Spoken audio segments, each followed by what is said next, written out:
Medchal దుండిగల్లోని Narayana women's college హాస్టల్లో విద్యార్థులకు food poison అయిన ఘటన ఆలస్యంగా వెలుగులోకి వచ్చింది. 2 రోజుల క్రితం జరిగిన ఘటనతో విద్యార్థులు తీవ్ర అస్వస్థతకు లోనయ్యారు. ఫుడ్ పాయిజనింగ్ అయిన విద్యార్థులను తక్షణమే చికిత్స కోసం ఎస్ఎల్జీ ఆసుపత్రికి తరలించారు. ఫుడ్ పాయిజనింగ్ కు గురైన నారాయణ కాలేజ్ యాజమాన్యానికి నోటీసులు జారీ చేయడంతో పాటు శాంపిల్స్ ను సేకరించి విచారణ చేపడుతున్నారు. ట్యాంకర్ల ద్వారా సప్లై అవుతున్న నీటి వల్లనే ఈ దారుణం చోటు చేసుకుందని తెలుస్తున్నా పూర్తి వివరాలు మాత్రం ఇంకా తేలాల్సి ఉందని అంటున్నారు ఫుడ్ ఇన్స్పెక్టర్ బృందం.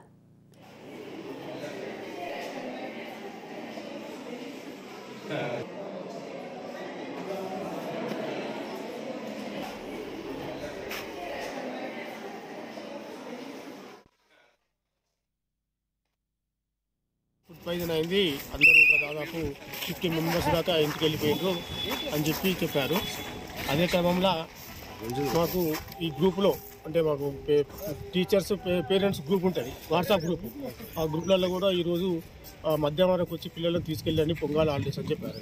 అంటే పిల్లలు చెప్పిన దాన్ని బట్టి అయితే ఒక 50 మెంబర్స్ వరకు అయిందని చెప్పి ఫుడ్ పాయిజన్ అంటే ఏం తిన్నా సార్, టిఫినా భోజనం అయితే వీళ్ళు ఏమంటుండంటే, మీరు టీచర్స్ ఏమంటుండంటే మీరు అడ్డమైన గడ్డి తింటారు, క్యాంటీన్లో కొనుక్కొని తింటారు, మేము తింటలేమా, మాకు రాంది మీకు ఎందుకు వస్తుంది అని చెప్పి అన్నారని మాకు తెలుసు. ఇప్పుడు అడుగుదామని వచ్చాం. ఫుడ్ పాయిజన్ అయింది, అందరూ